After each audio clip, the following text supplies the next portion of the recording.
যেই ঘরে বোনেরা আসে না, সেই ঘর থেকে আনন্দ দরজা থেকে ফিরে যায়। কারণ বোন শুধু সম্পর্ক নয়, বোন হচ্ছে ভাইয়ের হৃদয়ের আলো এবং স্পন্দন এবং ঘরের আলো রশ্মি। যখন সে বাপের বাড়ি আসে, মনে হয় শূন্য উঠোন আবার ভেসে উঠেছে।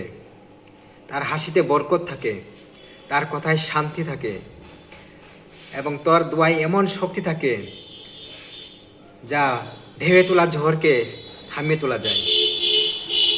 কিন্তু অনেক সময় সেই বোনকে সেই ভালোবাসা, সেই সম্মান দিতে পারেন না।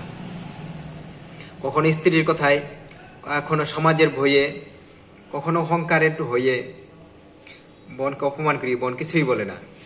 বোন চুপচাপ মুখ বুজে সহ্য করে।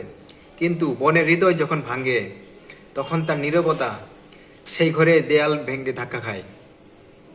যদি আপনার সাথে এমন কিছু হয়ে থাকে, তাহলে আজই হৃদয় থেকে পুরনো অভিযোগগুলো মুছে ফেলে বোনের সাথে সম্পর্কটা আবার জোড়া লাগানোর চেষ্টা করুন। দেখবেন অল্প কয়েকদিনের মধ্যে আপনার ঘর আবার সেই শান্তিতে ভেসে উঠবে, সমস্ত শান্তি ফিরে আসবে এবং আপনি হৃদয়ে শান্তি পাবেন। এমনকি বোনের ভালোবাসায় সৃষ্টিকর্তার শান্তি ও রহমত রয়েছে।